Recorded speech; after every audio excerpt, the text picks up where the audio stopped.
After 20 years in total silence, a forgotten garage just disclosed Dale Earnhardt Sr.'s secret, an untouched race car he personally ordered hidden with a haunting note: "Never fix this. Let it remember for me." This isn't just a vehicle. It's the last untold chapter of a NASCAR legend's life, sealed in steel and heartbreak. Dale Earnhardt Sr. wasn't just another NASCAR driver. He was NASCAR itself. Born in Kannapolis, North Carolina, this blue-collar son of a racer became the most feared competitor on the track. The black number 3 wasn't just a car number, it was a warning that a fight was coming. They called him the Intimidator for good reason. Over his 27-year career, Dale racked up 76 Winston Cup victories and 7 championships. He was the last of a dying breed. Fierce, fearless, and unapologetic. Every lap felt like war. Every pass was personal.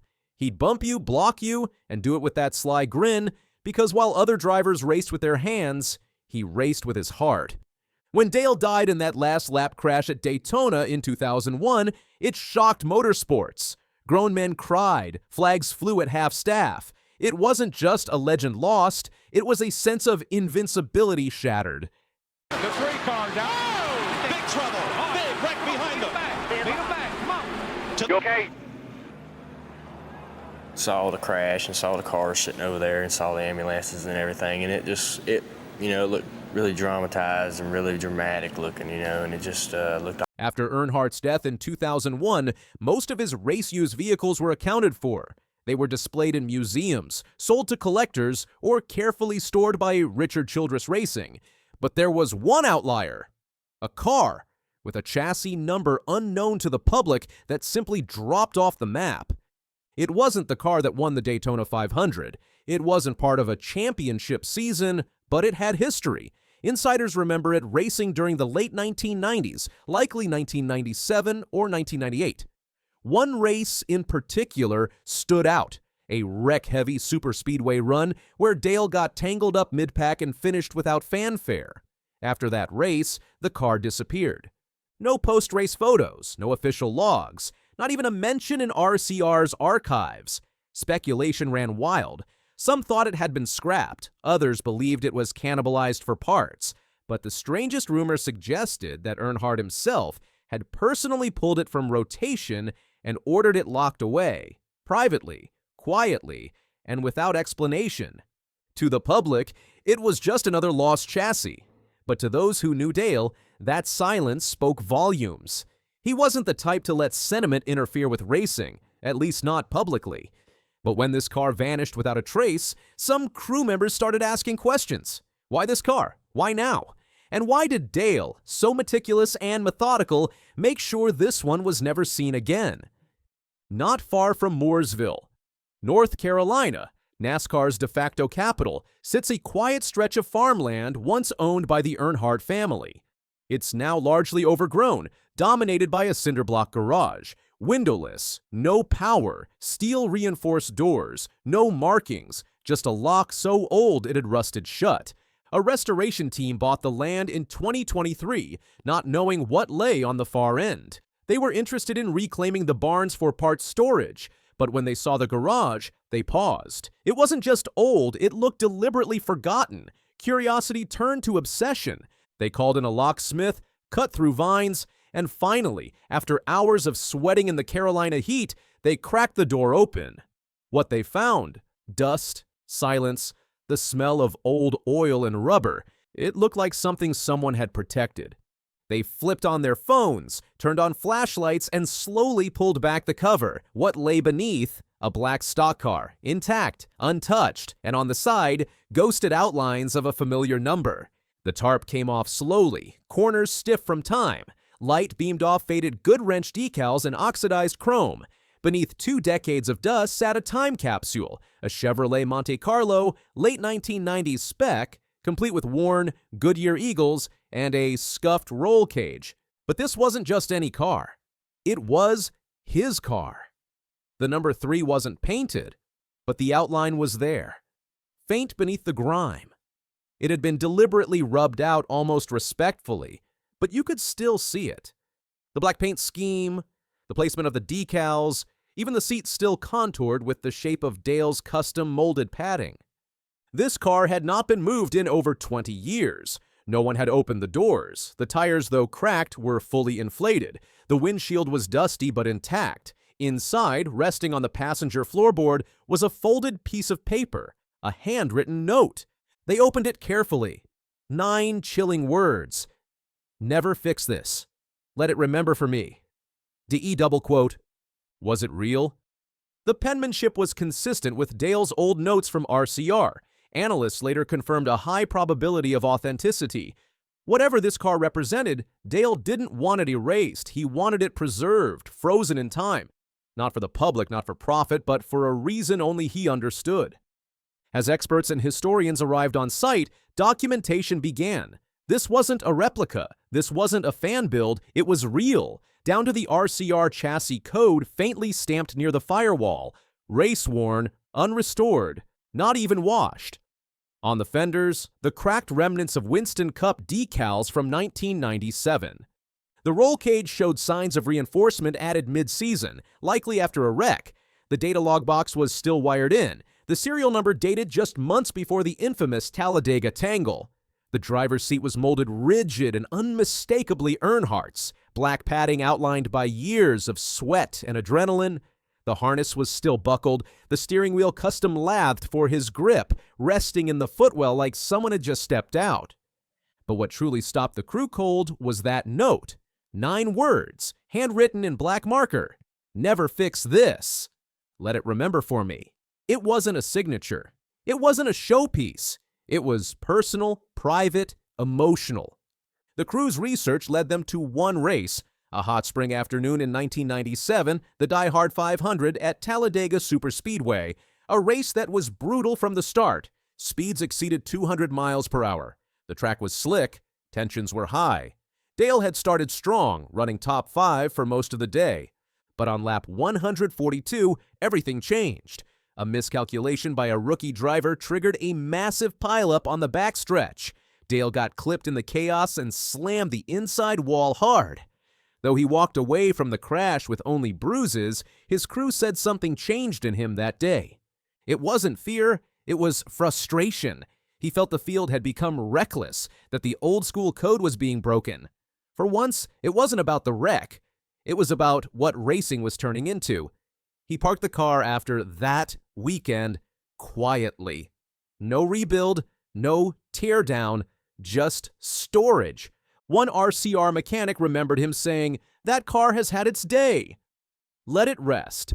At the time, no one thought twice. They had a new chassis on deck for the next weekend. But now, decades later, with that note in hand, it seems like Dale meant more than anyone realized. Some fans now believe that Monte Carlo was more than just a wreck survivor. It was his emotional anchor, a moment frozen in steel. Historians call it the Earnhardt Echo, a moment in time where the sport pivoted, where Dale began showing signs of shifting, taking younger drivers under his wing, becoming more reflective, less aggressive, more protective of the future. Some say it was shame, that the crash represented a turning point he didn't want to relive. Others believe it was guilt, that maybe he blamed himself for something that happened in that race. But the theory gaining the most traction, it was protection. Dale didn't just seal away a car. He sealed away a memory, not to erase it, but to guard it. Crew members who were with Dale at the time now recall small, strange comments in hindsight. "He never let us touch that one said. Another recalls a quiet moment when Dale said, "Some things don't need a second life." Hey, I really don't know what's going on with you, but I just want to just give you a heads up that I'm about to really disappear on you. You feel me? I'm not going to be playing these games with you at all, at all. So I don't know, you think you silent treating me, and you think I'm going to be, nah. You'll have a rude awakening. You'll just have silence. And ain't nobody threatening you, and I ain't trying to go back and forth with no woman. You know what I'm saying? I'm telling you, I ain't got no time for no motherfucking games. Where my life is at right now, I don't have no time for no games, baby girl.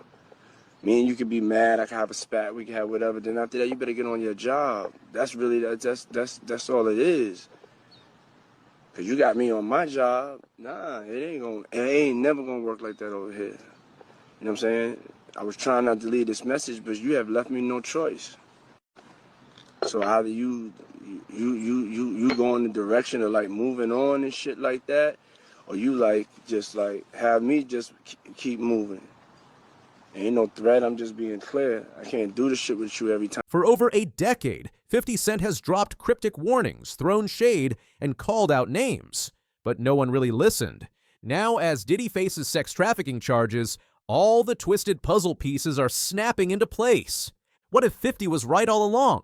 What if the parties, the cameras, the cash were all part of something far more disturbing? What's really going on with Diddy and 50 Cent? Back in 2010, 50 Cent received a bizarre and disturbing video message from Diddy. It showed a grainy clip allegedly featuring Kathy Venture, caught up in one of Diddy's infamous freak-offs, wild drug-fueled sex parties filled with secrecy, scandal, and hidden cameras. At the time, 50 didn't just feel shocked, he felt set up. "Why are you sending me this?" he later recounted. That moment stuck with him, and now, 15 years later, it's finally making sense. Fast forward to June 2025. That video might have been the key that unlocked a scandal decades in the making. Diddy's now facing serious charges: sex trafficking, coercion, and hidden surveillance. A trial is underway, and a mystery witness named Jane Doe has stepped forward. Some believe she's none other than 50 Cent's ex and the mother of his son, Daphne Joy. Let's break down every piece of this jaw-dropping story: the freak-offs, the lawsuits, 50's petty Instagram posts, and the Netflix documentary that promises to reveal it all. The story is coming together, and it is making way more sense as to why 50 Cent has been so outspoken about Diddy and how he has all this insight as to what has been going on in Diddy's homes. It turns out that 50's ex and baby mama Daphne Joy was listed as one of the sex workers in P. Diddy's lawsuit. Cited in the lawsuit, it lists Robin Greenhill as the accountant who wires the funds over to the sex workers. And it goes on to say would also be responsible for ensuring payment to sex workers in cash. Young Miami, Jade, and Daphne Joy were paid a monthly fee to work as Mr. Combs' sex workers and receive payments via wire transfer. There have been pictures of Daphne Joy on P. Diddy's property with P. Diddy. Daphne's name was listed in the Rodney Jones lawsuit, and we haven't really heard a response from her yet. Her and 50 dated back in 2012, had a baby, and then eventually broke up. And Daphne actually accused 50 of being abusive in that relationship, something that 50 has gone on to deny. Most of you already know that 50 has also been sharing content like this to his Instagram, Diddy Do It, saying that he would fund a docuseries to expose Diddy. And in the last 24 hours, 50 also shared this to his Instagram, which is an excerpt from the Rodney Jones lawsuit, saying that Mr. Combs has hidden cameras in every room of his home, has recorded several artists, celebrities, athletes, etc., that these people were recorded without their consent, and that Diddy possesses compromising footage of these people. They referred to Diddy's parties as these freak-off parties, which we've heard this term before in past lawsuits. According to multiple lawsuits filed in 2023 and 2024, Diddy's inner circle functioned like a twisted empire. One suit by Rodney Lil Rod Jones claims that women, including Young Miami, Jade, and Daphne Joy, were paid monthly retainers to participate in freak-offs. The money was allegedly routed through Diddy's accountant, Robin Greenhill. This wasn't just hearsay. There were photos of Daphne on Diddy's properties, receipts for cash wire transfers, and even eyewitness accounts. For 50 Cent, this hit close to home. Daphne Joy wasn't just another name on the list, she was the mother of his son, and according to these allegations, she may have been part of something much darker. Back in 2010, Diddy sent 50 a bizarre video. It featured a woman at a freak-off, disoriented, surrounded by strange people, and allegedly being recorded without consent. 50 has since claimed that this video was Diddy showing off, a power play of sorts. But to 50, it revealed something sinister. It wasn't just parties, it was blackmail material. In recent lawsuits, it's alleged that Diddy had hidden cameras in every room of his homes. Celebrities, athletes, and influencers were filmed without their knowledge. This aligns exactly with what 50 warned about. Years, you've been the only one calling this out. I look like I've been the crazy guy for a long They time. said you're a hater. They You're said a you're hater. crazy. You do this, yeah. And now everybody's complaining. My ass is hurting. There's all this shit that's coming. 50, you can't make jokes about it like this. No. The internet might come for you, bro. All I'm saying It is might come from you. you see it now. All of these complaints. People were damned. They were and pillaged. This was what was going on, right? And what do I get for the? I went through years of a hater. You're a hater. You want this and that. I'm just watching. What do you think is happening in the middle? I don't know what is going on. Wow, there. they found Kendrick and Wifey. You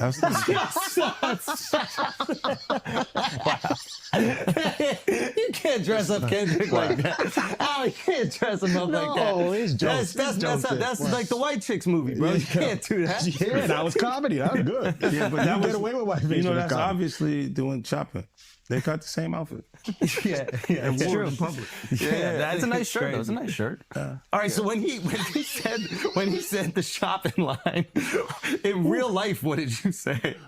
I said, let me get away from him. Because he was like, yo, you hot now. Now we gotta hang out now. Like hang out. Yeah. He said, I don't know, man. I take you shopping and I get you some fly shit and you could give me the hood shit. And I was looking and I was like, In interviews and podcasts, 50 has repeatedly brought up one particularly strange encounter with Diddy. At a wedding in 2010, Diddy leaned over and said, "Yo, let me take you shopping." For 50, that wasn't just a weird moment. It was an alarm bell. That's something you say to a woman, he told Drink Champs, not to another man, not to me.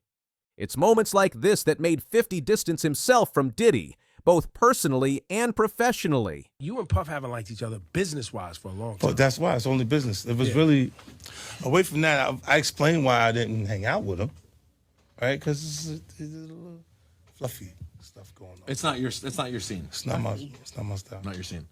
They hug you from the front and the back at the same time. I got uncomfortable with him because the way he was asking to try and get me to hang out with him was like, yo, I'll take you shopping. Like, and I'm like, what you mean? Like, that's something you say to a woman you're attracted to, maybe. Right. It's just weird, bro. Like, and now you start to see a lot of the weird stuff that was there. It looks like it all lines up, don't it? It was not in the closet. It was in front of you, and you wasn't seeing it because you see the beards, or you see the girls. So you didn't look at them the way it actually is to a degree. Now, like, and when I say people respond, how people respond to things matter. Like the internet will take to it and just go off with it. Meek responds being the uncomfortability. He goes, yo, nah, I spend $100,000 to find out why my name is in this like this, and it's in it only because he's uncomfortable. You don't hear him talking about French. French was right there. Yeah. Right. Why you get so quiet? You guys make me feel like I'm scared. Well, no, we're listening. I mean, it's a lot. Listening. It's a lot. No, they see this. You see this. They see this. He see it. Nah, you see this. They want to act like that. Oh, we got nothing to do with that. If we could just No. The feud between these two giants goes all the way back to the early 2000s. It started with rap battles and diss tracks, but over time it evolved into something deeper. In his 2006 track, The Bomb, 50 rapped, "Who shot Biggie Smalls? Puffy know who hit that ninja, I'll say." It was a not-so-subtle hint that Diddy had secrets tied to Biggie's 1997 murder. Later, the rivalry spilled into business. Ciroc versus Effin' Vodka, competing media ventures, passive-aggressive interviews, and of course, trolling. But now their war has escalated from lyrics and brands to legal courtrooms and social warfare. The stakes aren't about ego anymore. They're about reputation, parenthood, and potential prison time. Daphne and 50 had a brief but messy relationship from 2011 to 2012. They welcomed their son, Sire, but by 2013, their split had turned ugly. 50 was charged with vandalism and allegedly injuring her, later taking a plea deal. Still, their co-parenting continued until Daphne was seen with Diddy in Miami. That reignited everything.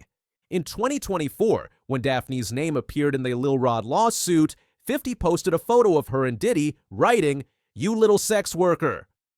Yeah. How you doing, baby? She said, I love you back. And you. How he got off. And you. Even if you're a little sex worker. Soon after, he filed for sole custody of their son. Their personal feud spilled into public view again when Daphne accused 50 of abuse in an Instagram post. 50 responded with a defamation lawsuit, one he later dropped when she deleted the post. In Diddy's New York trial, Jane Doe's testimony shook the courtroom. She described a relationship starting in 2021 where Diddy paid her $10,000 a month to cover her rent, even after they stopped dating. Prosecutors say this was coercion, using money to control her behavior and ensure her attendance at freak-offs. She testified about being asked to smuggle ecstasy in carry-ons, being banned from using condoms, being emotionally worn down. In one chilling moment, she revealed that she sent Diddy a picture of her bloody tampon